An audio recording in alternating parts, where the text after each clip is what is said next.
Hi everyone, this is Deepti. In the last video of surface chemistry, I have discussed about the definition of surface chemistry and some of the terms used in surface chemistry like adsorbent, adsorption, adsorbate, desorption and sorption. So last videoದಲ್ಲಿ ನಾವು definitions ನ ಕಲಿಬೇಕಾದ್ರೆ ಮತ್ತೆ terms ನ ಕಲಿಬೇಕಾದ್ರೆ ಒಂದಷ್ಟು activities ಮತ್ತೆ suitable examples ನ ತಗೊಂಡು terms ನ ಕಲ್ತ್ಕೊಂಡ್ವಿ. ಹಾಗೇನೆ ಇವತ್ತಿನ ವಿಡಿಯೋದಲ್ಲೂ ಅಷ್ಟೇ ಸೂಟೇಬಲ್ ಆಕ್ಟಿವಿಟೀಸ್ ಮತ್ತೆ ಎಕ್ಸಾಂಪಲ್ಸ್ ನ ತಗೊಂಡು ಟರ್ಮ್ಸ್ ನ ಅಂದ್ರೆ ಕಾನ್ಸೆಪ್ಟ್ ನ ಕಲ್ತ್ಕೊಳ್ಳೋಣ. ಸೊ ಟಾಪಿಕ್ ಬಂದು ವೆನ್ ಅಡ್ಸಾರ್ಪ್ಷನ್ ಇಸ್ ಮ್ಯಾಕ್ಸಿಮಮ್, ಯಾವಾಗ ಅಡ್ಸಾರ್ಪ್ಷನ್ ಮ್ಯಾಕ್ಸಿಮಮ್ ಇರುತ್ತೆ ಅನ್ನೋದು. ಸೊ ನೆಕ್ಸ್ಟ್ ಟಾಪಿಕ್ ಬಂದು ಯಾವ ಮೆಟೀರಿಯಲ್ ಮೇಲೆ ಅಡ್ಸಾರ್ಪ್ಷನ್ ಆಗ್ತಾ ಇದೆ ಅನ್ನೋದು, ಯಾವ ಮೆಟೀರಿಯಲ್ ಮೇಲೆ ಅಡ್ಸಾರ್ಪ್ಷನ್ ಆಗ್ತಿದೆ. ಹಾಗೇನೆ ಇನ್ನೊಂದು ಟಾಪಿಕ್ ಬಂದು difference between adsorption and absorption with examples. ಅಲ್ಲಿ ನಾವು ಈ ಟಾಪಿಕ್ಸ್ ನ ಇವತ್ತು ತಿಳ್ಕೊಳ್ಳೋಣ. ಓಕೆ, ನೀವಿನ್ನು ಫಸ್ಟ್ ಪಾರ್ಟ್ ಆಫ್ ಸರ್ಫೇಸ್ ಕೆಮಿಸ್ಟ್ರಿನ ಇನ್ನು ನೋಡಿಲ್ಲದಿದ್ರೆ ಡಿಸ್ಕ್ರಿಪ್ಷನ್ ಅಲ್ಲಿ ಲಿಂಕ್ ಇದೆ, ಅದನ್ನ ನೋಡಿ. ಹಾಗೇನೆ ನೀವು ಈ ಚಾನೆಲ್ಗೆ ಹೊಸಬ್ರಾಗಿದ್ರೆ ಈ ಚಾನೆಲ್ ನ ಸಬ್ಸ್ಕ್ರೈಬ್ ಮಾಡಿ. ಹಾಗಾದ್ರೆ ಇವತ್ತಿನ ಕ್ಲಾಸ್ ನ ಸ್ಟಾರ್ಟ್ ಮಾಡೋಣ. Let's welcome to light up.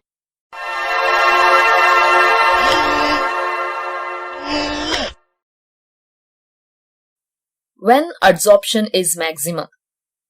So adsorption ಯಾವಾಗ ಜಾಸ್ತಿ ಆಗುತ್ತೆ. ಸೊ ಅಡ್ಸಾರ್ಪ್ಷನ್ ಅಂದ್ರೆ ನಿಮ್ಗೆ ಗೊತ್ತಿದೆ ಈಗ. ಸೊ ಅಡ್ಸಾರ್ಪ್ಷನ್ ಅಂದ್ರೆ ಏನು? ಒಂದು ಮೆಟೀರಿಯಲ್, ಆ ಮೆಟೀರಿಯಲ್ ಸರ್ಫೇಸ್ ಮೇಲೆ ಮಾಲಿಕ್ಯೂಲ್ಸ್ ಕೂತ್ಕೊಳ್ಳೋದನ್ನೇ ನಾವು ಅಡ್ಸಾರ್ಪ್ಷನ್ ಅಂತ ಕರಿತೀವಿ. ಈಗ ಕ್ವಶನ್ ಏನ್ ಕೇಳಿದೀವಿ, ವೆನ್ ಅಡ್ಸಾರ್ಪ್ಷನ್ ಇಸ್ ಮ್ಯಾಕ್ಸಿಮಮ್, ಯಾವಾಗ ಮಾಲಿಕ್ಯೂಲ್ಸ್ ಜಾಸ್ತಿ ಅಡ್ಸಾರ್ಪ್ಷನ್ ಆಗುತ್ತೆ, ಯಾವಾಗ ಮಾಲಿಕ್ಯೂಲ್ಸ್ ಒಂದು ಸರ್ಫೇಸ್ ಮೇಲೆ ಜಾಸ್ತಿ ಕೂತ್ಕೊಳ್ಳುತ್ತೆ ಅನ್ನೋದನ್ನ ನಾವು ಕೇಳ್ತಾ ಇದೀವಿ. ಸೊ ಯಾವಾಗ ಕೂತ್ಕೊಳ್ಳುತ್ತೆ ಅಂತ ಅಂದ್ರೆ ಆನ್ಸರ್ ಬಂದು the material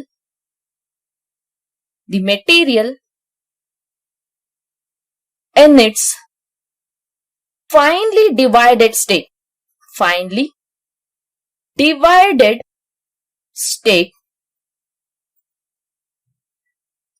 which have large surface area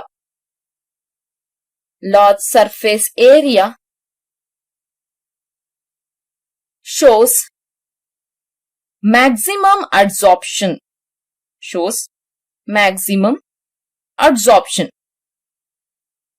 so ಇದು ಆನ್ಸರ್. ಏನ್ ಇದ್ರರ್ಥ? ನ material in its finally divided state ಅಂತಂದ್ರೆ ಪೀಸ್ ಆದಾಗ, which have A large surface area, ಆವಾಗ ಸರ್ಫೇಸ್ ಏರಿಯಾ ಜಾಸ್ತಿ ಆಗುತ್ತೆ, ಆಗ ಅಡ್ಸಾರ್ಪ್ಷನ್ ಆಗುತ್ತೆ. ಸೊ ಇದಕ್ಕೊಂದು ಎಕ್ಸಾಂಪಲ್ ಕೊಡ್ತೀನಿ, ಅವಾಗ ನಿಮ್ಗೆ ನೀಟಾಗಿ ಅರ್ಥ ಆಗುತ್ತೆ. ಸೊ ಫಾರ್ ಎಕ್ಸಾಂಪಲ್ ಒಂದು ಚಾಕ್ ಪೀಸ್ ತಗೊಳ್ಳೋಣ. ಸೊ ಇದು ಚಾಕ್ ಪೀಸ್. ಸೊ ಈ ಚಾಕ್ ಪೀಸ್ ನಾನು ಡ್ರಾ ಮಾಡಿ ತೋರಿಸ್ತೀನಿ ನೀಟಾಗಿ ಅರ್ಥ ಆಗೋಸ್ಕರ, ಯಾಕಂದ್ರೆ ಅಡ್ಸಾರ್ಪ್ಷನ್ ಅನ್ನೋದು ನಮ್ಗೆ ಕಾಣಿಸಲ್ಲ ಮಾಲಿಕ್ಯೂಲ್ಸ್. ಸೊ ಹಾಗಾಗಿ ಸೊ ಒಂದು ಚಾಕ್ ಪೀಸ್ ತಗೊಂಡಿರ್ತೀವಿ. ಸೊ ಇದು ಚಾಕ್ ಪೀಸ್ ಅಂತ ಅನ್ಕೊಳ್ಳಿ, ಪೀಸ್ ಆಫ್ ಚಾಕ್. ಈಗ ಇದಕ್ಕೆ ಅಡ್ಸಾರ್ಪ್ಷನ್ ಆಗುತ್ತೆ. So adsorption means the molecules on the surface. So ಈ ತರ ಮಾಲಿಕ್ಯೂಲ್ಸ್ ಅಡ್ಸಾರ್ಪ್ಷನ್ ಆಗಿದೆ.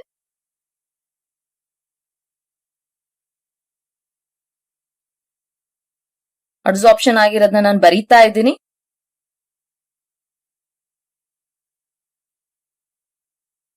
Okay, so piece of chalk ತಗೊಂಡಿದ್ದೀನಿ, ಅದ್ರ ಮೇಲೆ ಮಾಲಿಕ್ಯೂಲ್ಸ್ ಅಡ್ಸಾರ್ಬ್ ಆಗಿದೆ. ಸೊ ಎಷ್ಟು ಮಾಲಿಕ್ಯೂಲ್ಸ್ ಅಡ್ಸಾರ್ಬ್ ಆಗಿದೆ ಅಂತ ಲೆಕ್ಕ ಹಾಕೋಣ. ಸೊ 1 2 3 4 5 6 7 8 9 10. ಸೊ 10 1 2 3 4 5 6 7 8 9. ಓಕೆ, ಇಲ್ಲೂ 10 ಅಂತ ತಗೊಳ್ಳೋಣ. ಸೊ 10 10 20 ಆಯ್ತು. ಸೊ ಈ ಎಡ್ಜ್ ಅಲ್ಲಿ 3 3 6 ಇದೆ.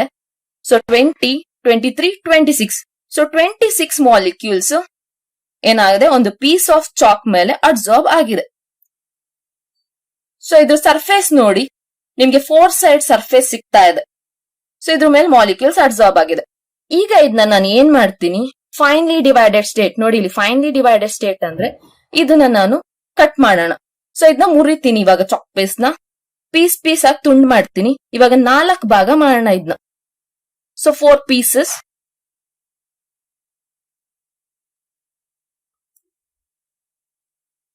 ಸೊ ಈ ತರ 4 ಪೀಸಸ್ ಮಾಡದ್ಮೇಲೆ ಸೊ ಇದು ಸರ್ಫೇಸ್ ಏರಿಯಾ ನೋಡಿ, ಇಲ್ಲ ಆದ್ರೆ 4 ಸೈಡ್ ಸಿಕ್ತು, ಇಲ್ಲಿ ಮಧ್ಯದಲ್ಲಿ ಅಡ್ಸಾರ್ಪ್ಷನ್ ಆಗ್ತಾ ಇಲ್ಲ.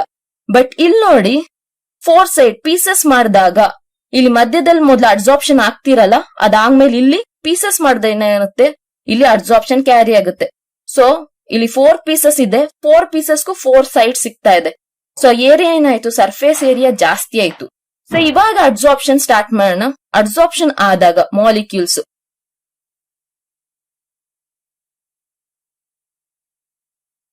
ಸೊ ಈ ತರ ಕೂತ್ಕೊಳಕ್ ಸ್ಟಾರ್ಟ್ ಮಾಡುತ್ತೆ.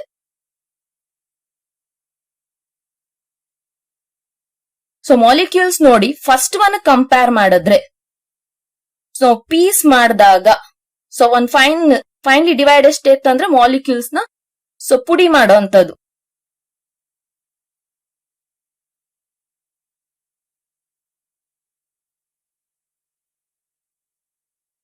ಸೊ ಈಗ ಮಾಲಿಕ್ಯೂಲ್ಸ್ ಎಷ್ಟಿದೆ ಅಂತ ಲೆಕ್ಕ ಹಾಕೋಣ. ಸೊ ಇಲ್ಲಿ ನೋಡಿ 3, ಇಲ್ಲೂ 3, 6, 7, 8, 9, 10, 11, 12. ಸೊ ಇಲ್ಲಿ ಫಸ್ಟ್ ರಲ್ಲೇ 12 ಆಯ್ತು. ಸೊ ಇಲ್ಲೂ 12. So 12 molecules.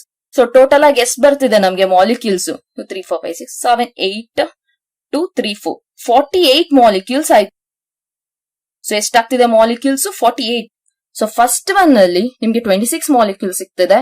ಸೆಕೆಂಡ್ ಒನ್ ಅಲ್ಲಿ ನೀವೇನ್ ಮಾಡಿದ್ರಿ, ಅದೇ ಚಾಕ್ ಪೀಸ್ ನ ಡಿವೈಡ್ ಮಾಡಿದೀರಾ, ಆಗ ನಿಮ್ಗೆ ಸರ್ಫೇಸ್ ಏರಿಯಾ ಜಾಸ್ತಿ ಸಿಕ್ತು. ಸೊ ಅವಾಗ 48 ಮಾಲಿಕ್ಯೂಲ್ಸ್ ಆಯ್ತು. ಸೊ ಈ ಸ್ಟೇಟ್ ಅಲ್ಲಿ ನಿಮ್ಗೆ ಅಡ್ಸಾರ್ಪ್ಷನ್ ಜಾಸ್ತಿ ಆಗ್ತಿದೆ. ಅದನ್ನೇ ನಾನು ಇಲ್ಲಿ ಎಕ್ಸ್ಪ್ಲನೇಷನ್ ಕೊಟ್ಟಿರೋದು.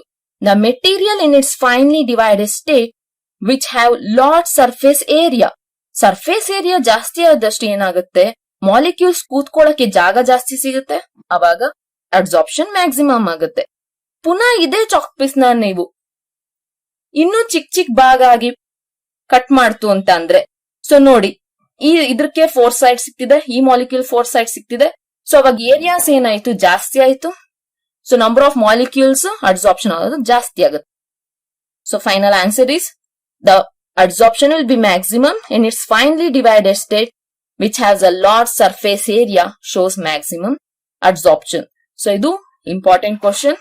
ಸೊ ನಾನು ಹೇಳ್ತಿರೋದನ್ನ ನೀವು ನೋಟ್ಸ್ ಮಾಡ್ಕೊಳ್ಳಿ, ಎಕ್ಸಾಮ್ಸ್ಗೆ ತುಂಬಾ ಯೂಸ್ ಆಗುತ್ತೆ. ಸೊ ಸಿಂಪಲ್ ಆಗಿ ಕೊಡ್ತಿದ್ದೀನಿ, ಆಮೇಲೆ ಇಂಪಾರ್ಟೆಂಟ್ ಕ್ವಶನ್ಸ್ ನಾನು ಇಲ್ಲಿ ಡಿಸ್ಕಸ್ ಮಾಡ್ತಾ ಇದ್ದೀನಿ. Okay, so adsorption is maximum ಅನ್ನೋದು ಗೊತ್ತಾಯ್ತು. ಸೊ ಇದಕ್ಕೆ ಎಕ್ಸಾಂಪಲ್ಸ್ ಕೊಡ್ತೀನಿ. ಸೊ ಯಾವ ಮೆಟೀರಿಯಲ್ ಮೇಲೆ ಅಡ್ಸಾರ್ಪ್ಷನ್ ಆಗುತ್ತೆ? ಅಡ್ಸಾರ್ಪ್ಷನ್ ಅನ್ನೋದು ಗೊತ್ತಾಗಿದೆ, ಯಾವ ಮೆಟೀರಿಯಲ್ ಮೇಲೆ ಅಡ್ಸಾರ್ಪ್ಷನ್ ಆಗ್ತಿದೆ? So first example that is charcoal. So charcoal acts as ಅಡ್ಸಾರ್ಬೆಂಟ್. ಅಡ್ಸಾರ್ಬೆಂಟ್ ಅಂತ ನೆನಪಿದೆ ತಾನೆ? ಸೊ ಅಡ್ಸಾರ್ಬೆಂಟ್ ಅಂದ್ರೆ ಮೆಟೀರಿಯಲ್. ಈ ಮೆಟೀರಿಯಲ್ ಏನ್ ತಗೊಂಡಿರ್ತೀವಿ ಅದನ್ನ ಅಡ್ಸಾರ್ಬೆಂಟ್ ಅಂತ ಕರಿತೀವಿ. ಸರ್ಫೇಸ್ ಮೇಲಿರೋದ್ನ ಅಡ್ಸಾರ್ಬೇಟ್ ಅಂತ ಕರಿತೀವಿ.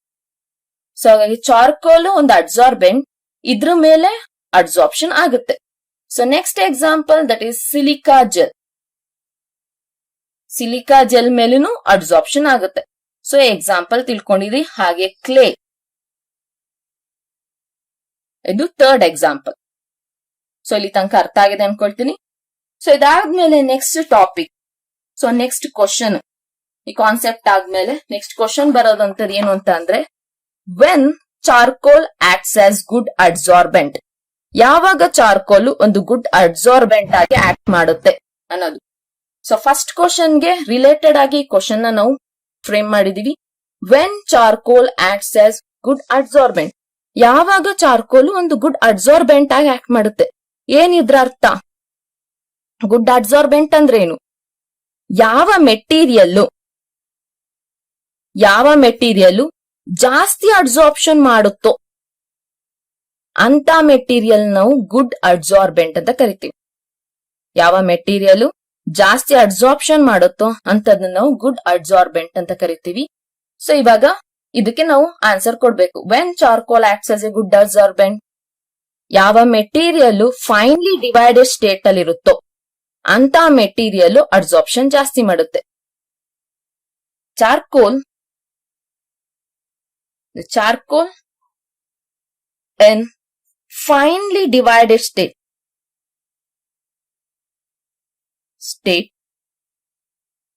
in finely divided state acts as good adsorbent. So finally divided state ಅಂದ್ರೆ ಪುಡಿ ಪುಡಿ ಆಗಿರುತ್ತೆ. ಸೊ ಫೈನ್ಲಿ ಡಿವೈಡೆಡ್ ಸ್ಟೇಟ್ ಆದ ತಕ್ಷಣ ಏನಾಗ್ಬೇಕು, ಅದು ಸರ್ಫೇಸ್ ಏರಿಯಾ ಜಾಸ್ತಿ ಆಗುತ್ತೆ. ಸರ್ಫೇಸ್ ಏರಿಯಾ ಜಾಸ್ತಿ ಆದಾಗ ಅಡ್ಸಾರ್ಪ್ಷನ್ ಜಾಸ್ತಿ ಆಗುತ್ತೆ. ಅಂತ ಮೆಟೀರಿಯಲ್ ನಾವು ಗುಡ್ ಅಡ್ಸಾರ್ಬೆಂಟ್ ಅಂತ ಕರೀತಾರೆ. ಸೊ ನೆನ್ಪಿಡ್ಕೊಳ್ಳಿ, this one is the important question. So charcoal ಬದಲು ಅವರು ಸಿಲಿಕಾ ಅಂತ ಆದ್ರೂ ಕೇಳ್ಬಹುದು.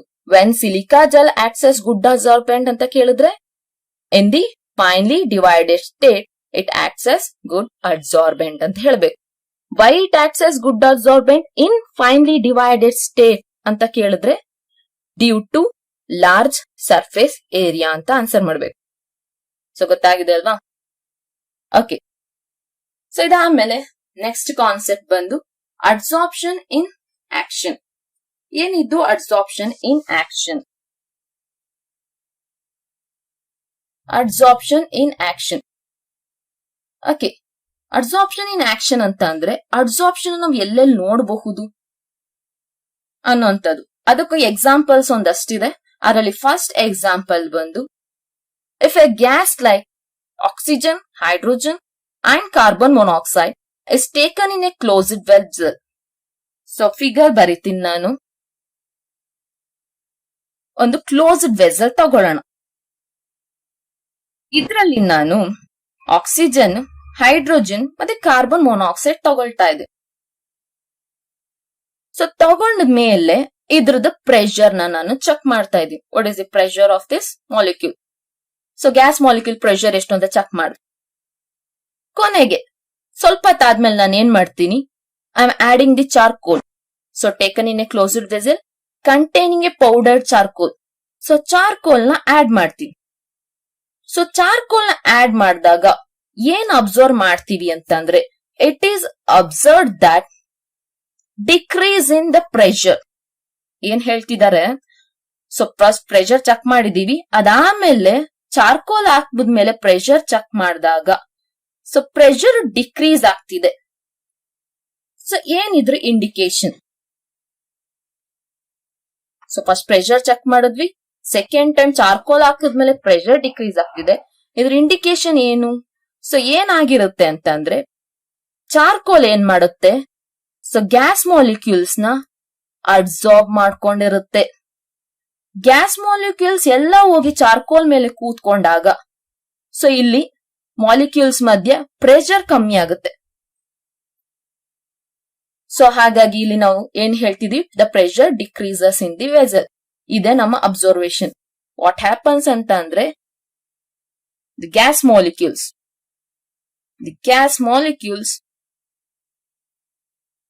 adsorbed on the charcoal. Hence pressure decreases. ನಾನು ಆರೋ ಮಾರ್ಕಲ್ ತೋರಿಸ್ತಾ ಇದ್ದೀನಿ, ಅದು decreases. As the pressure decreases. ಗೊತ್ತಾಗಿದೆ ಅಲ್ವಾ? ಅಕಸ್ಮಾತ್ ನಿಮ್ಗೆ ನಾವು ಅಪ್ಲಿಕೇಶನ್ ಲೆವೆಲ್ ಕ್ವಶನ್ಸ್ ಕೇಳಿದ್ರೆ ನೀವು ಗೊತ್ತಿರ್ಬೇಕು ಯಾಕೆ ಪ್ರೆಷರ್ ಇದು ಡಿಕ್ರೀಸ್ ಆಗಿದೆ ಅಂತ ಅಂದ್ರೆ ಚಾರ್ಕೋಲ್ ಮೇಲೆ ಎಲ್ಲಾ ಗ್ಯಾಸ್ ಮಾಲಿಕ್ಯೂಲ್ಸ್ ಕೂತಿದೆ. ಸೊ ಹಾಗಾಗಿ ಗ್ಯಾಸ್ ಮಾಲಿಕ್ಯೂಲ್ಸ್ ಇದ್ರೇನೆ ನಮ್ಗೆ ಪ್ರೆಷರ್ ಡೆವಲಪ್ ಆಗೋದು. ಗ್ಯಾಸ್ ಮಾಲಿಕ್ಯೂಲ್ಸ್ ಎಲ್ಲ ಹೋಗಿ ಚಾರ್ಕೋಲ್ ಮೇಲೆ ಡೆಪಾಸಿಟ್ ಆದ್ಮೇಲೆ ಅಲ್ಲಿ ಗ್ಯಾಸ್ ಮಾಲಿಕ್ಯೂಲ್ಸ್ ಮಧ್ಯೆ ಕೊಲಿಷನ್ ಇರಲ್ಲ, ಸೊ ಪ್ರೆಷರ್ ಡಿಕ್ರೀಸ್ ಆಯ್ತು. This is the first example of adsorption in action. So next example ಹೋಗೋಣ. So second example, that is in a solution of methylene blue. ಏನ್ ಮಾಡ್ತಾ ಇದೀವಿ, ಒಂದು beaker or in a container ಒಂದು methylene blue ತಗೊಳ್ತಾ ಇದೀವಿ. So ಮಿಥಿಲಿನ್ blue ಅಂತ ಅಂದ್ರೆ ಏನಾಗಬೇಕು, ಅದು ಬ್ಲೂ ಕಲರ್ ಅಲ್ಲಿ ಇರುತ್ತೆ. Methylene blue is a chemical. So ಅದು ಬ್ಲೂ ಕಲರ್ ಅಲ್ಲಿ ಇರುತ್ತೆ. It is in blue colour. ಸ್ವಲ್ಪ ಆಮೇಲೆ ನಾವು ಏನ್ ಮಾಡ್ತಾ ಇದೀವಿ, ಇದಕ್ಕೆ ಅನಿಮಲ್ ಚಾರ್ಕೋಲ್ ನ ಆಡ್ ಮಾಡ್ತಾ ಇದೀವಿ. I am adding a animal charcoal. Animal charcoal ನ ಆಡ್ ಮಾಡ್ತಿದ್ದಂಗೆ it is observe that the solution turns colourless. ಸ್ವಲ್ಪ ತಾದ್ಮೇಲೆ ಈ ಬೀಕರ್ನ ನಾವು ಶೇಕ್ ಮಾಡಿದಾಗ ಈ ಕಂಟೈನರ್ನ ಸೊಲ್ಯೂಷನ್ ಏನಾಗುತ್ತೆ ಅಂತ ಅಂದ್ರೆ ಬ್ಲೂ ಇದ್ದಿದ್ದು ಕಲರ್ಲೆಸ್ ಆಗಿ ಕನ್ವರ್ಟ್ ಆಗುತ್ತೆ. So what it saying, what is the indication, ಇದ್ರ ಅರ್ಥ ಏನು? ಬ್ಲೂ ಕಲರ್ ಇದೆ, ಅನಿಮಲ್ ಚಾರ್ಕೋಲ್ ಆಡ್ ಮಾಡಿದೆ, ಕೊನೆಗೆ ಅದು ಬ್ಲೂ ಕಲರ್ ಇದ್ದಿದ್ದು ಕಲರ್ಲೆಸ್ ಆಗ್ತಿದೆ. ಇದ್ರ ಇಂಡಿಕೇಶನ್ ಏನು? ಇಲ್ಲಿ ಏನಾಗ್ತಿದೆ ಅಂತಂದ್ರೆ blue coloured molecule, the colored molecule or colored substance deposited on animal charcoal. ಏನ್ ಬ್ಲೂ ಕಲರ್ ಮಾಲಿಕ್ಯೂಲ್ಸ್ ಇದೆ, ಕಲರ್ಡ್ ಮಾಲಿಕ್ಯೂಲ್ ಎಲ್ಲ ಹೋಗಿ ಚಾರ್ಕೋಲ್ ಮೇಲೆ ಕೂತ್ಕೊಳ್ಳುತ್ತೆ. ಆಗ ಕಲರ್ ಇದ್ದಿದ್ದು ಕಲರ್ಲೆಸ್ ಆಗಿ ಕನ್ವರ್ಟ್ ಆಗೋಗುತ್ತೆ. ಸೊ ಇದು ಅಷ್ಟೇ ಅಪ್ಲಿಕೇಶನ್ ಲೆವೆಲ್ ಕ್ವಶನ್ಸ್ ನೆನ್ಪಿಟ್ಕೊಂಡಿರ್ಬೇಕು. ಯಾಕೆ ಬ್ಲೂ ಕಲರ್ ಕಲರ್ಲೆಸ್ ಆಯ್ತು ಅಂದ್ರೆ due to presence of animal charcoal. So ಅದೇನ್ ಮಾಡುತ್ತೆ, ಅನಿಮಲ್ ಚಾರ್ಕೋಲ್ ಅಬ್ಸಾರ್ಪ್ಷನ್ ಮಾಡುತ್ತೆ ಕಲರ್ಡ್ ಕಾಂಪೌಂಡ್ಸ್. ಗೊತ್ತಾಗಿದೆ ಅಲ್ವಾ? ಓಕೆ, ಅನಿಮಲ್ ಚಾರ್ಕೋಲ್ ಅಂದ್ರೆ ಏನು? ಚಾರ್ಕೋಲ್ ಅಂದ್ರೆ ಕಲ್ಲಿದ್ಲು. ಅನಿಮಲ್ ಚಾರ್ಕೋಲ್ ಅಂದ್ರೆ ಅನಿಮಲ್ಸ್ ಬೋನ್ಸ್ ಇಂದ ಮಾಡಿರುವಂತ ಚಾರ್ಕೋಲ್. ಇದನ್ನ ನಾವು ಅನಿಮಲ್ ಚಾರ್ಕೋಲ್ ಅಂತ ಕರಿತೀವಿ. ಸೊ ನೆಕ್ಸ್ಟ್ ಎಕ್ಸಾಂಪಲ್ ಹೋಗೋಣ. So third example, aqueous solution of raw sugar. aqueous solution of raw sugar. raw sugar ಅಂತಂದ್ರೆ unrefined sugar. unrefined sugar.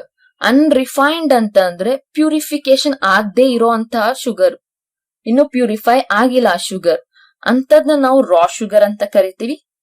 So ರಾ ಶುಗರ್ ಹೇಗಿರುತ್ತೆ? ಬ್ರೌನಿಶ್ ಕಲರ್ ಇರುತ್ತೆ. ಹೌದಾ? ಶುಗರ್ ಆಗದೆ ಕಬ್ಬಿನಿಂದ, ಸೊ ಕಬ್ಬಿನ ರಸ ತೆಗೆದು ಅದನ್ನ ಬಾಯ್ಲ್ ಮಾಡಿದಾಗ ನಮ್ಗೆ ಬ್ರೌನಿಶ್ ಕಲರ್ ಇರುತ್ತೆ. So it is in brown colour. ಆದ್ರೆ ನಮ್ಗೆ ಸಕ್ಕರೆ ಸಿಕ್ತಿರೋದು, ಮನೇಲಿ ಎಲ್ಲಾರ ಮನೆ ಸಕ್ಕರೆ ಇರುತ್ತೆ. ಸೊ ಅದು ಯಾವ ಕಲರ್ ಇರುತ್ತೆ? ವೈಟಿಶ್ ಕಲರ್ ಇರುತ್ತೆ. ಹೇಗೆ ಅದು ವೈಟ್ ಆಯ್ತು ಅಂತ ಅಂದ್ರೆ ಈ ಪ್ರೋಸೆಸ್ ಇಂದ. So aqueous solution of raw sugar ತಗೊಂಡಿದ್ದೀನಿ ಇಲ್ಲಿ, that is in brown colour. When animal charcoal, ಇದಕ್ಕೂ ಅಷ್ಟೇ ನಾವ್ ಏನ್ ಮಾಡ್ತಿದೀವಿ, ಅನಿಮಲ್ ಚಾರ್ಕೋಲ್ ನ ಆಡ್ ಮಾಡ್ತಾ ಇದೀವಿ. When animal charcoal is added to the raw sugar, it becomes, so it converts in to colourless. So colourless ಆಗಿ ಕನ್ವರ್ಟ್ ಆಗ್ತಿದೆ. ಸೊ ಹಾಗಾಗಿ ನಮ್ಗೆ ನಾವ್ ಯೂಸ್ ಮಾಡ್ತಿರೋ ಶುಗರ್ ಬ್ರೌನ್ ಆಗಿಲ್ಲ, ಸೊ ಅದಿರೋದು whitish colour due to addition of charcoal. What is this role of charcoal ಅಂತ ಅಂದ್ರೆ, the charcoal is absorbing the coloured material. ಅರ್ಥ ಆಗ್ತಿದೆ ಹೇಳ್ತಿರೋದು? The coloured substance are absorbed are deposited on charcoal, hence the brown colour is converted in to colorless. This is the third example. So next coming to the fourth example, that is the air becomes dry in the presence of silica gel. Then pirledu, what is the role of silica gel? Means it converts air, the moisture air into dry air. ನಮ್ಮ atmosphere ಅಲ್ಲಿ air ಇರೋದು moisture air. Moisture air ಅಂದ್ರೆ ಏನು? ಅದರಲ್ಲಿ ನೀರಿನ ಅಂಶ ಇರುತ್ತೆ. So ಅದನ್ನ ಅದು ಡ್ರೈ ಮಾಡುತ್ತೆ. ನಾನು ಲಾಸ್ಟ್ ವಿಡಿಯೋದಲ್ಲಿ ನಾನು ಹೇಳಿದ್ದೆ, ಸಿಲಿಕಾ ಜೆಲ್ ನ ತೋರಿಸಿದ್ದೆ, ಹಾಗೆ ಸಿಲಿಕಾ ಜೆಲ್ ನ ಎಲ್ಲಿ ಪ್ಲೇಸ್ ಆಗಿರುತ್ತೆ, ಎಲ್ಲಿ ಸಿಗುತ್ತೆ ಅಂತಾನು ಹೇಳಿದ್ದೆ. ಸೊ ನೀವು ಪರ್ಚೇಸ್ ಮಾಡಿದಾಗ ಶೂಸ್ ಅಲ್ಲಿ ಹಾಗೇನೆ ಹ್ಯಾಂಡ್ ಬ್ಯಾಗ್ಸ್ ಅಲ್ಲೆಲ್ಲ ನಿಮ್ಗೆ ಸಿಲಿಕಾ ಜೆಲ್ ಪ್ಯಾಕೆಟ್ಸ್ ನ ಕೊಡ್ತಾರೆ ಅಂತ ಹೇಳಿದೆ. ಸೊ ಅದೇನ್ ಮಾಡುತ್ತೆ ಅಂತಾನು ನಾನು ಹೇಳಿದ್ದೆ, it avoids the damages in shoes, in hand bags ಅಂತ ಹೇಳಿದೆ. Why? Because it observes moisture air. Silica gel ಏನ್ ಮಾಡುತ್ತೆ, ಮಾಯಿಶ್ಚರ್ ಏರ್ ನ ಅಬ್ಸರ್ವ್ ಮಾಡುತ್ತೆ. ನೀವು ಮನೇಲಿ ಎಕ್ಸ್ಪೆರಿಮೆಂಟ್ ಮಾಡೋದಾದ್ರೆ ಏನ್ ಮಾಡಿ ಅಂದ್ರೆ, ಒಂದ್ ಬಾಕ್ಸ್ ತಗೊಳ್ಳಿ. ಸೊ ಏರ್ ಟೈಟ್ ಕಂಟೈನರ್ ಬೇಡ, ನಾರ್ಮಲ್ ಬಾಕ್ಸ್ ತಗೊಳ್ಳೋಣ. ಯೂಶುವಲಿ ನಾವು ಬಾಕ್ಸ್ ಅಲ್ಲಿ ಬಿಸ್ಕೆಟ್ಸ್ ನ ಇಟ್ರೆ ಮೆತ್ಗಾಗೋಗುತ್ತೆ. ಏರ್ ಟೈಟ್ ಕಂಟೈನರ್ ಆದ್ರೆ ಮೆತ್ಗಾಗಲ್ಲ. ಮಾಮೂಲಿ ಬಾಕ್ಸಸ್ ಅಲ್ಲಿ ಇಟ್ರೆ ಮೆತ್ಗಾಗುತ್ತೆ. ಸೊ ನೀವು ಅದನ್ನ ಟೆಸ್ಟ್ ಮಾಡ್ಬೋದು. ಈಗ ಸಿಲಿಕಾ ಜೆಲ್ ಹೇಗ್ ವರ್ಕ್ ಮಾಡುತ್ತೆ ಅಂತ. ಒಂದೆರಡು ಬಿಸ್ಕೆಟ್ ನ ಈ ಬಾಕ್ಸ್ ಅಲ್ಲಿ ಇಡಿ. ಬಾಕ್ಸ್ ಅಲ್ಲಿ ಇಟ್ಟದ್ಮೇಲೆ ಈ ಬಾಕ್ಸ್ ಕ್ಯಾಪ್ ಅಲ್ಲಿ ಈ ಬಾಕ್ಸ್ ಕ್ಯಾಪ್ ತಗೊಳ್ಳಿ. ಆ ಕ್ಯಾಪ್ ಮೇಲ್ಗಡೆಗೆ, ಮೇಲೆ ಅಂತ ಅಂದ್ರೆ ಒಳಭಾಗದಲ್ಲಿ ಸಿಲಿಕಾ ಜೆಲ್ ಪ್ಯಾಕೆಟ್ ನ ಟೇಪ್ ಅಲ್ಲಿ ಅಂಟಿಸಿ. ಸೊ ಟೇಪ್ ಅಲ್ಲಿ ಅಂಟಿಸ್ಬಿಟ್ಟು ಈ ಲಿಡ್ ನ ಕ್ಲೋಸ್ ಮಾಡಿ, ಆ ಬಾಕ್ಸ್ ನ ಕ್ಲೋಸ್ ಮಾಡಿ. ಸೊ ಕ್ಲೋಸ್ ಮಾಡಿದ್ಮೇಲೆ ಒಂದ್ 2 ದಿವಸ ಆದ್ಮೇಲೆ ಈ ಬಿಸ್ಕೆಟ್ ನ ನೋಡಿ. ಸೊ ಆ ಬಿಸ್ಕೆಟ್ ಯಾವ್ದೇ ಕಾರಣಕ್ಕೂ ಮೆತ್ತಗಾಗಿರಲ್ಲ, ಸೊ ಡ್ರೈ ಆಗೇ ಇರುತ್ತೆ. ಯಾಕೆ ಅಂತಂದ್ರೆ ಇಲ್ಲಿರೋ ಮಾಯಿಶ್ಚರ್ ಕಂಟೆಂಟ್, ಈ ಬಾಕ್ಸ್ ಅಲ್ಲಿ ಇರೋ ಮಾಯಿಶ್ಚರ್ ಕಂಟೆಂಟ್ ನೆಲ್ಲ ಈ ಸಿಲಿಕಾ ಜೆಲ್ ಅಬ್ಸಾರ್ಬ್ ಮಾಡ್ಕೊಬಿಡುತ್ತೆ, ಅಬ್ಸಾರ್ಪ್ಷನ್ ಮಾಡಿರುತ್ತೆ. ಸೊ ಹಾಗಾಗಿ ಈ ಬಿಸ್ಕೆಟ್ ಡ್ರೈ ಆಗಿ ಕಾಪಾಡ್ಕೊಳಕ್ಕೆ ನೋಡಿರುತ್ತೆ. ಹಾಗೇನೆ ಇನ್ನೊಂದು ಎಲ್ಲಿ ಯೂಸ್ ಮಾಡ್ಬೋದು ಅಂದ್ರೆ ಸಿಲಿಕಾ ಜೆಲ್ ಪ್ಯಾಕೆಟ್ಸ್ ನ ನಿಮ್ಮ ಶೂಸ್ ಗಳು ತುಂಬಾ ಸ್ಮೆಲ್ ಬರ್ತಿರುತ್ತೆ ಅನ್ಕೊಳ್ಳಿ, ತುಂಬಾ ಕೆಟ್ಟ ಸ್ಮೆಲ್ ಬರ್ತಿರುತ್ತೆ. ಯಾಕೆ ಅಂತ ಅಂದ್ರೆ ಅಲ್ಲಿ ಬೆವರೆಲ್ಲ ನಿಂತು ಕೆಟ್ಟ ಸ್ಮೆಲ್ ಬರಕ್ ಸ್ಟಾರ್ಟ್ ಆಗೋಗಿರುತ್ತೆ. ನೀವು ಸಿಲಿಕಾ ಜೆಲ್ ಪ್ಯಾಕೆಟ್ಸ್ ನ ಸಿಗೋದ್ನ ಎಸೆಯೋದಕ್ಕಿಂತ ನೀವು ಆ ಶೂಸ್ ಅಲ್ಲಿ 2 ಸಿಲಿಕಾ ಜೆಲ್ ಪ್ಯಾಕೆಟ್ಸ್ ನ ಹಾಕಿ ಹಾಗೆ ಬಿಟ್ಬಿಡಿ. ಸೊ ಅದೇನ್ ಮಾಡುತ್ತೆ, ಬ್ಯಾಡ್ ಸ್ಮೆಲ್ ನ ಅಬ್ಸಾರ್ಬ್ ಮಾಡ್ಕೊಂಡು ಶೂಸ್ ನ ಸೊ ಕ್ಲಿಯರ್ ಸ್ಮೆಲ್ ಲೆಸ್ ಆಗಿ ಮಾಡುತ್ತೆ. This is the use of silica gel. It absorbs moisture, air and it converts into dry air. So ಇಷ್ಟು ಅಬ್ಸಾರ್ಪ್ಷನ್ ಆಕ್ಷನ್, ಅಬ್ಸಾರ್ಪ್ಷನ್ ಹೇಗಾಗುತ್ತೆ ಎಲ್ಲೆಲ್ಲ ಆಗುತ್ತೆ ಅಂತ ಹೇಳಿದ್ವಿ. ನೆನ್ಪಿಡ್ಕೊಳ್ಳಿ, ಇದ್ರಲ್ಲೆಲ್ಲ ಅಪ್ಲಿಕೇಶನ್ ಲೆವೆಲ್ ಕ್ವಶನ್ಸ್ ನಿಮ್ಗೆ ಬರುತ್ತೆ. ಓಕೆ, ಸೊ ಇದಾದ್ಮೇಲೆ ನೆಕ್ಸ್ಟ್ ಕಾನ್ಸೆಪ್ಟ್ ಗೆ ಹೋಗೋಣ. So difference between absorption and absorption. Difference between absorption and absorption. Okay, so ಇದು 2 ಮಾರ್ಕ್ಸ್ ಗೆ ಕೇಳುವಂತ ಕ್ವಶನ್. ನೋಟ್ಸ್ ಮಾಡ್ಕೊಳ್ಳಿ, ಈಸಿಯಾಗಿ ನೀವು ಎಕ್ಸಾಮ್ ಅಲ್ಲಿ ಸ್ಕೋರ್ ಮಾಡಬಹುದು. So difference between absorption and absorption. Absorption ಅನ್ನೋದು ನಾನು ಮುಂಚೆನೆ ಹೇಳಿದ್ದೀನಿ. ವಿತ್ ಎಕ್ಸ್ಪೆರಿಮೆಂಟ್, ವಿತ್ ಆಕ್ಟಿವಿಟಿ ನಾನು ನಿಮಗೆ ಅದ್ರ ಎಕ್ಸ್ಪ್ಲನೇಷನ್ ಕೊಟ್ಟಿದ್ದೀನಿ. ಅಬ್ಸಾರ್ಪ್ಷನ್ ಅಂತ ಅಂದ್ರೆ ಮೆಟೀರಿಯಲ್ ಮೇಲೆ ಮಾಲಿಕ್ಯೂಲ್ಸ್ ಇರುತ್ತೆ. ಅಬ್ಸಾರ್ಪ್ಷನ್ ಅಂತ ಹೇಳಿದ್ರೆ ಬಲ್ಕ್ ಒಳಗಡೆ ಮಾಲಿಕ್ಯೂಲ್ಸ್ ಇರುತ್ತೆ. ಬಲ್ಕ್ ಅಂತ ಅಂದ್ರೆ ಒಳಗಡೆ, ಬಲ್ಕ್, ಇದು ಬಲ್ಕ್. ಸೊ ಇದು ಸರ್ಫೇಸ್. ಸೊ ಬಲ್ಕ್ ಒಳಗಡೆ ಮಾಲಿಕ್ಯೂಲ್ಸ್ ಇರುತ್ತೆ. ಏನ್ ಡಿಫರೆನ್ಸ್? ಸೊ ಫಸ್ಟ್ ಡಿಫರೆನ್ಸ್ ಗೆ ಹೋಗೋಣ. First difference, absorption is surface phenomenon. Absorption is a surface phenomenon. Surface phenomenon ಅಂದ್ರೆ ಸರ್ಫೇಸ್ ಮೇಲೆ ಆಗುವಂತ reaction, phenomenon happening or reaction process ನ ಫಿನಾಮಿನನ್ ಅಂತ ಕರಿತೀವಿ. ಸರ್ಫೇಸ್ ಮೇಲೆ ಆಗ್ತಾ ಇದೆ, ಹಾಗಾಗಿ ಸರ್ಫೇಸ್ ಫಿನಾಮಿನನ್. ಹಾಗಾದ್ರೆ ಇದನ್ನೇನಂತ ಕರಿಬಹುದು? ಮಾಲಿಕ್ಯೂಲ್ಸ್ ಎಲ್ಲ ಇದೆ, ಬಲ್ಕ್ ಅಲ್ಲಿ ಇದೆ, ಹಾಗಾಗಿ ಇದನ್ನ ನಾವು ಬಲ್ಕ್ ಫಿನಾಮಿನನ್ ಅಂತ ಕರಿತೀವಿ. Bulk phenomenon is the first difference. So coming to the second difference, molecules. ಇದರ ಬಗ್ಗೆ ಡೆಫಿನೇಷನ್ ಕೊಟ್ಟಿದ್ದೀನಿ. ಆ ಡೆಫಿನೇಷನ್ ನೀವು ಏನು ಡಿಫರೆನ್ಸ್ ಆಗಿ ಕೊಟ್ಕೋಬಹುದು. The substance or the molecules accumulate on the surface. The substance accumulates on the surface of material is called adsorption. The substance which accumulate on the surface is called adsorption. ಹಾಗೇನೆ ಇದಕ್ಕೇನ್ definition ಕೊಟ್ಟಿದ್ವಿ ನಾವು? The substance ಏನಾಗ್ತಿದೆ, molecules which enters into the bulk of the material. The substance enters into the bulk of a material.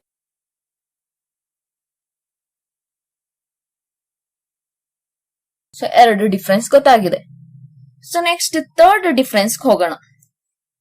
So molecules surface ಮೇಲೆ ಬಂದು ಕೂತಾಗ ಯಾವ ತರ process ಆಗುತ್ತೆ, whether it is exothermic or endothermic reaction ಅನ್ನೋದು. So absorption ಅಲ್ಲಿ molecules ಬಂದು surface ಮೇಲೆ ಕೂತ್ಕೊಂತಿದ್ದಂಗೆ ಹೀಟ್ ರಿಲೀಸ್ ಆಗುತ್ತೆ. Liberation of heat heat liberate ಆಗುತ್ತೆ. ಸೊ ಹೀಟ್ ಲಿಬ್ರೇಷನ್ ನಾವ್ ಏನಂತ ಕರಿತೀವಿ? ಸೊ ಇದನ್ನ ನಾವು ಹೈಸ್ಕೂಲ್ ಇಂದಾನೆ ಕಲ್ತ್ಕೊ ಬಂದಿದೀವಿ. So liberation of heat is called exothermic reaction. So ಇಲ್ಲಿ ಏನಾಗ್ತಿದೆ, it shows exothermic reaction.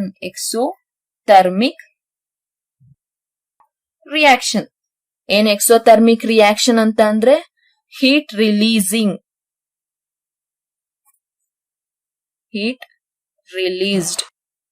Molecules ಬಂದ್ ಸರ್ಫೇಸ್ ಮೇಲೆ ಕುತ್ಕೊಂಡ ತಕ್ಷಣ ಸೊ ಹೀಟ್ ರಿಲೀಸ್ ಆಗುತ್ತೆ ಅಂತದ್ನೇ ನಾವು ಎಕ್ಸೋಥರ್ಮಿಕ್ ರಿಯಾಕ್ಷನ್ ಅಂತ ಕರಿತೀವಿ. That is in absorption. ಅದೇ ಅಬ್ಸಾರ್ಪ್ಷನ್ ಬಂದಾಗ ಮಾಲಿಕ್ಯೂಲ್ಸ್ ಎಲ್ಲ ಇದೊಳಗಡೆ ಪೆನಿಟ್ರೇಟ್ ಒಳಗಡೆ ಹೋಗುತ್ತೆ. ಸೊ ಇಲ್ಲೇನಾಗುತ್ತೆ, ಹೀಟ್ ಅಬ್ಸಾರ್ಬ್ ಆಗುತ್ತೆ. ಇಲ್ಲಿ ಹೀಟ್ ರಿಲೀಸ್ ಆಯ್ತು, ಇಲ್ಲೇನಾಗ್ತಿದೆ, ಹೀಟ್ ಅಬ್ಸಾರ್ಬ್ ಆಗ್ತಾ ಇದೆ. ಸೊ ಹೀಟ್ ಅಬ್ಸಾರ್ಪ್ಷನ್ ನಾವ್ ಏನಂತ ಕರಿತೀವಿ? Endothermic reaction. So therefore absorption shows endothermic reaction.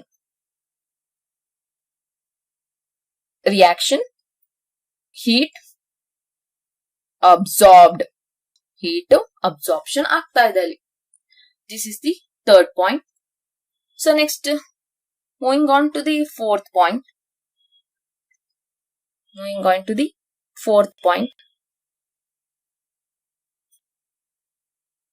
Okay. Temperature. So adsorption is temperature dependent.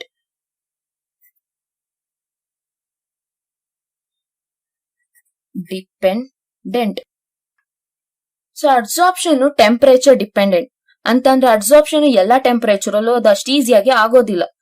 Adsorption ಬಂದು ಸರ್ಫೇಸ್ ಮೇಲೆ ಕೂತ್ಕೊಳ್ತಿರೋದ್ರಿಂದ ಸೊ ಟೆಂಪರೇಚರ್ ಆದಷ್ಟು ಕಮ್ಮಿ ಇದ್ರೆ ಮಾತ್ರ ಅಡ್ಸಾರ್ಪ್ಷನ್ ಕ್ಯಾರಿ ಆಗುತ್ತೆ.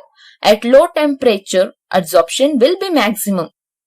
ಲೋ ಟೆಂಪರೇಚರ್ ಇದ್ದಷ್ಟು ಅಡ್ಸಾರ್ಪ್ಷನ್ ಮ್ಯಾಕ್ಸಿಮಮ್ ಇರುತ್ತೆ. ಹಾಗಾಗಿ ನಾವಿಲ್ಲಿ ಟೆಂಪರೇಚರ್ ಮೇಲೆ ಡಿಪೆಂಡ್ ಆಗ್ತಿದೆ ಅಂತ ಹೇಳ್ತೀವಿ. So temperature dependent. ಆದ್ರೆ ಅಬ್ಸಾರ್ಪ್ಷನ್ ಅಲ್ಲಿ ಟೆಂಪರೇಚರ್ ಲೋ ಹೈ ಇರ್ಬೇಕಂತ ಏನು ಇಲ್ಲ, ಹೇಗಿದ್ರು ಅದು ಅಬ್ಸಾರ್ಪ್ಷನ್ ಆಗುತ್ತೆ.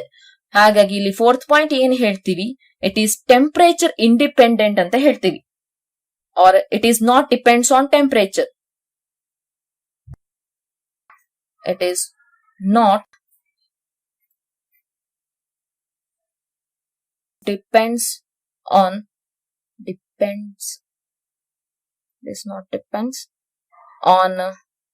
temperature. Does not depend on temperature. This is the fourth point. ಗೊತ್ತಾಗಿದೆ ಅಲ್ವಾ? ಇಲ್ಲಿ ಅಡ್ಸಾರ್ಪ್ಷನ್ ಅಲ್ಲಿ ಆದಷ್ಟು ಲೋ ಟೆಂಪರೇಚರ್ ಇದ್ರೆ ಅಡ್ಸಾರ್ಪ್ಷನ್ ಆಗುತ್ತೆ, ಇರ್ಲಿ ಲೋ ಆದ್ರೂ ಇರ್ಲಿ ಹೈ ಆದ್ರೂ ಇರ್ಲಿ ಅಬ್ಸಾರ್ಪ್ಷನ್ ಆಗುತ್ತೆ. So next coming to the fifth point. So the concentration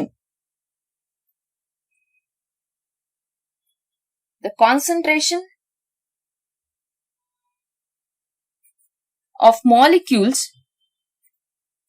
at surface is different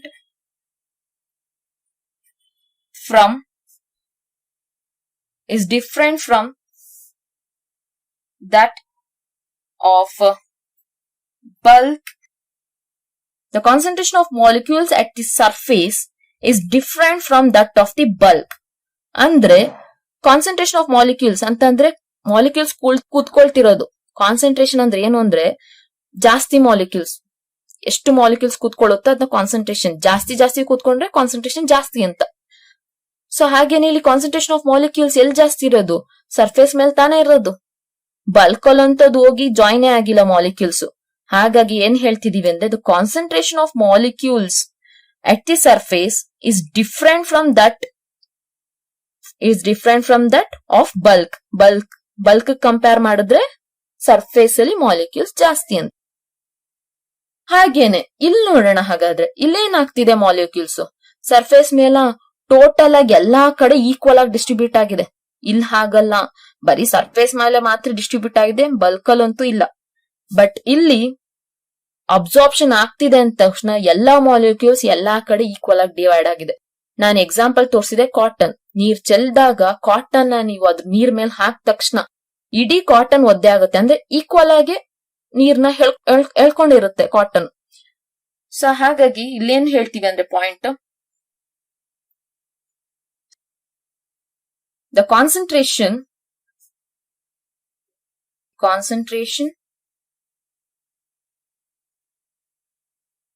remains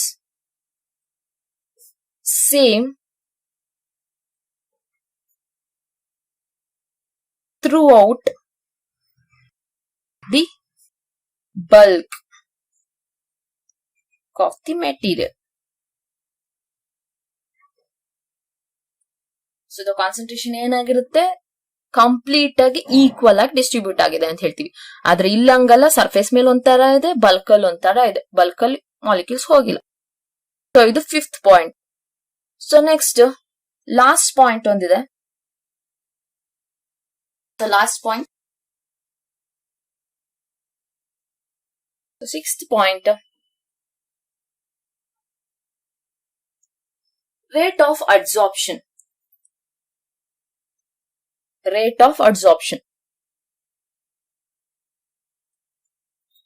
So the rate of adsorption initially will be fast and gradually become slow. So ಇಲ್ಲಿ ಏನಾಗ್ತಿದೆ, adsorption material ಮೇಲೆ, adsorption starting ಮಾತ್ರ ತುಂಬಾ fast ಆಗಿ adsorption ಆಗೋಗುತ್ತೆ. So ಈ ತರ starting ಒಂದ್ ಲೇಯರ್ ಆಗ್ತಿದ್ದಂಗೆ ತುಂಬಾ ಫಾಸ್ಟ್ ಆಗಿ ಅಡ್ಸಾರ್ಪ್ಷನ್ ಆಗುತ್ತೆ. ಆಮೇಲೆ ಹೋಗ್ತಾ ಹೋಗ್ತಾ ಅಡ್ಸಾರ್ಪ್ಷನ್ ತುಂಬಾ ಸ್ಲೋ ಆಗ್ತಾ ಹೋಗುತ್ತೆ. ಸೊ ಅದ್ನೇಲ್ ಕೊಟ್ಟಿರೋದು ರೇಟ್ ಆಫ್ ಅಡ್ಸಾರ್ಪ್ಷನ್ ರೇಟ್ ಅಂತ speeding movement. So rate of adsorption is initially will be fast ಆಗಿ ಅಡ್ಸಾರ್ಪ್ಷನ್ ಆಗುತ್ತೆ. ಆಮೇಲೆ ಹೋಗ್ತಾ ಹೋಗ್ತಾ ಹೋಗ್ತಾ ಸ್ಲೋ ಆಗ್ಬಿಡುತ್ತೆ. ಇದು ಅಡ್ಸಾರ್ಪ್ಷನ್ ಅಲ್ಲಿ ಆಗೋದು. ಆದ್ರೆ ಅಬ್ಸಾರ್ಪ್ಷನ್ ಅಲ್ಲಿ ಹೀಗಾಗಲ್ಲ. ಸೊ ಅಬ್ಸಾರ್ಪ್ಷನ್ ಅಲ್ಲಿ ಏನಾಗುತ್ತೆ, it shows uniform rate of absorption. It shows uniform rate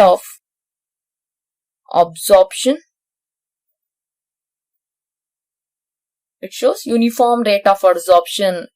ಅಂತ ಅಂದ್ರೆ ಒಂದೇ ಸಮಯ ಇರುತ್ತೆ ಅಬ್ಸಾರ್ಪ್ಷನ್ ಆಗ್ಬೇಕಾದ್ರೆ. ಎಲ್ಲಾ ಕಡೆ ಒಂದೇ ಸ್ಪೀಡ್ ಅಲ್ಲಿ ಅಬ್ಸಾರ್ಪ್ಷನ್ ಆಗುತ್ತೆ. ಒಂದ್ ಕಡೆ ಒಂದ್ಸರಿ ಸ್ಲೋ, ಒಂದ್ ಕಡೆ ಫಾಸ್ಟ್ ಅನ್ನೋದಿಲ್ಲ.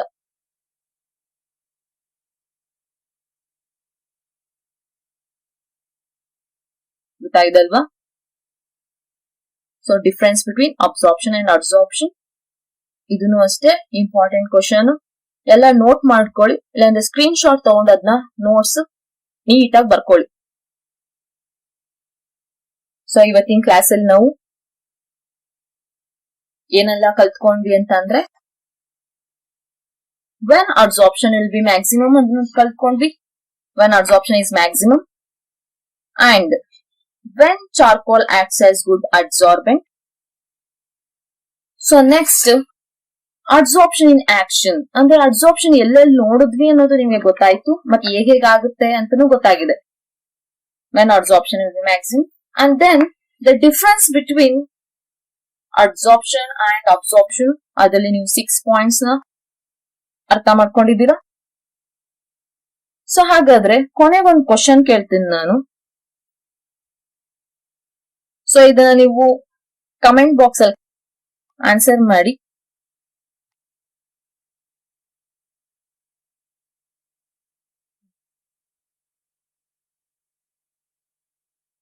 What is the